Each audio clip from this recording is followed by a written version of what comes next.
the romantic side of things. Emotional crisis, you cannot build a relationship off of that. Hallelujah. Going from one relationship to another. God damn it, Lani. You get your shit together, will ya? We friends, right? We besties. That's why I'm telling you. Hello, my beautiful friends. Welcome back to my YouTube channel. I am going to try and make this video quick because I am afraid load shedding might come and show me who's boss, and I actually do not need to be reminded. I know who the boss is. Yeah, it's been showing us flames lately. Anyway, friends, on last week's video, I said, when I say last week's video, I mean on last week's Wednesday video, I said that I would do one more video that has to do with my water drinking hydration series, and that has not come to be because my laptop is not working. I thought I had gotten it fixed, but it's not working, and my research is in there. So I thought, in place of that, I would do a little bit of a chit chat and talk about, since June has ended, talk about what I learned in the month of June. June was pretty rough emotionally too, but what I went through pretty much came down into one thing. I could say it's two things that I learned about, but they are intertwined.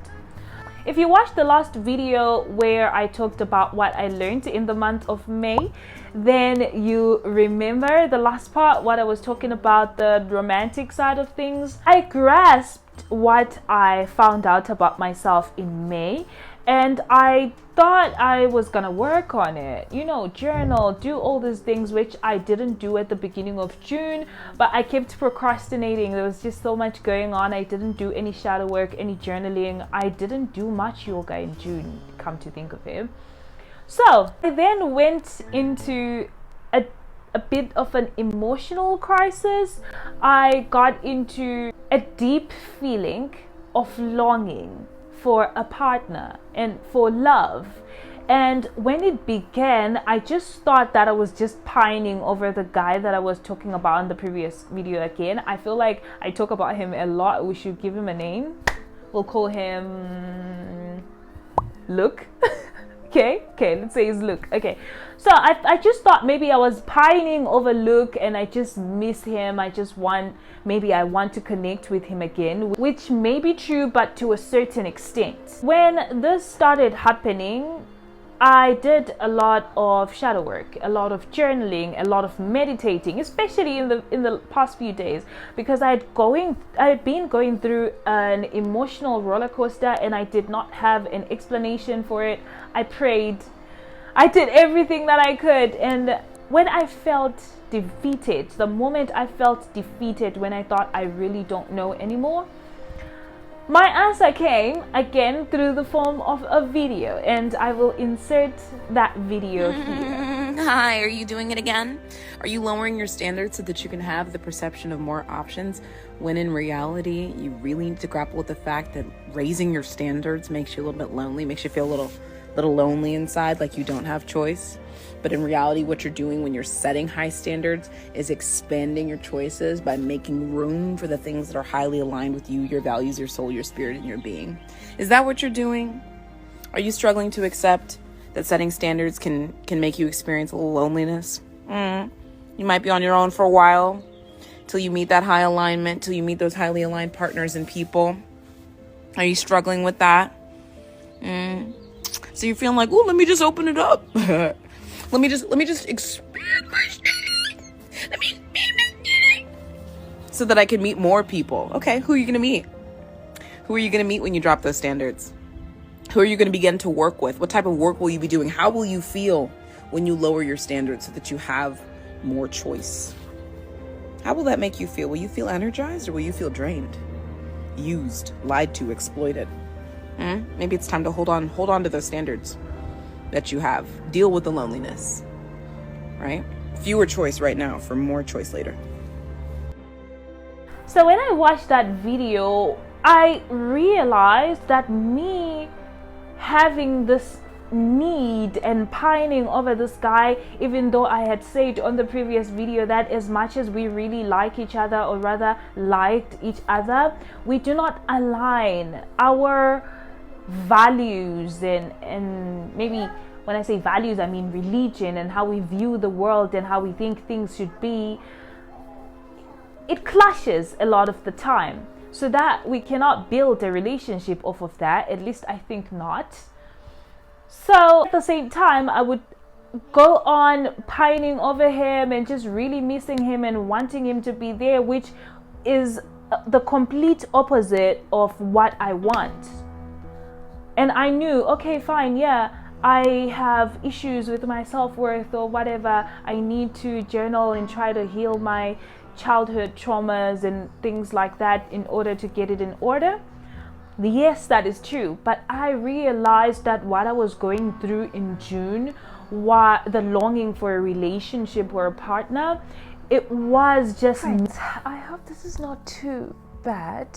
This is an area I've never tried before, not like this at least, and not on a sit down video. But that time I said I was scared of the electricity, but everything with my filming process went well actually.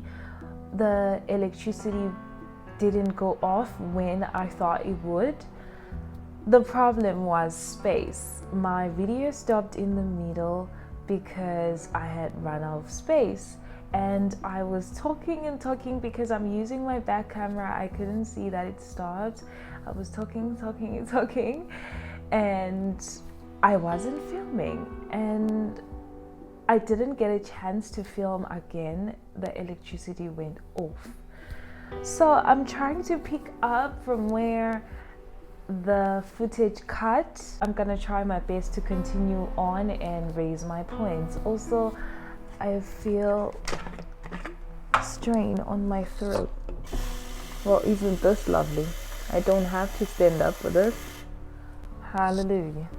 Anyway, friends, I was about to get into the fact that I realized that those feelings of longing that I had was just me being uncomfortable with being lonely. Because, excuse me, I have never known what being lonely is like. I did mention on the previous video that I am used to just going from one relationship to another. I never really take time to heal from a relationship. And last year, when I took the decision to abstain from sexual activities and stuff like that, I found that I wasn't in regular contact with men and stuff, so I stopped dating entirely. So I never got in a relationship, and I've been healing since. And I think that this is just very, very uncomfortable. Me longing for a relationship was just a yearning to get rid of my loneliness. And that video just made me realize that I was really longing to be with this guy no matter what the cost. And at this point, the cost being the fact that I had to lower my standards to go to the same vibration that he is in. Which brings me to the other thing that I learned. I did say that these things are intertwined. So I learned about attachment styles, and I found that there's 4 attachment styles. There is the disorganized attachment style, the secure attachment style, the avoidant attachment style, and anxious attachment style. I'm not sure if they're self-explanatory, or I should explain a little bit for those that do not know, like I didn't before June. So if somebody has a disorganized attachment style, it's when they are basically disorganized. They do not have a certain way that they act in a relationship. But one thing that is the fact that they cannot maintain a healthy relationship. They're just always up and down. Perhaps they are too insecure, they don't trust you, or sometimes they pull back and they're the one that cannot be trusted. They throw tantrums and all these things, right? Somebody that has a secure attachment style is a person that is secure with themselves and they're able to maintain a healthy relationship. That's really, it's self-explanatory, isn't it? But yeah, somebody that is able to maintain a healthy relationship and they can completely trust their partner and they can be trusted, right? Then the avoidant attachment style is when a person avoids connecting with people. When they get too close, they pull back because they're scared of attaching themselves to another person because they could get hurt, rather because of a past experience, a past trauma. This could be a childhood trauma or from a previous relationship. The last one is the anxious attachment style. When somebody has an anxious attachment style, it's when they are clingy and needy and just very too in your face, like somebody that has issues with abandonment. And I realized that while I was going through this, because I know myself, I knew immediately that mine is the anxious attachment style. I realized in the past year that I struggle a lot with fear of abandonment, and this is childhood trauma. It's rooted in my history with my parents and everybody that I really loved as a child. And typically, from what I read, a person that has an anxious attachment style is most likely to gravitate towards a person with an avoidant attachment style.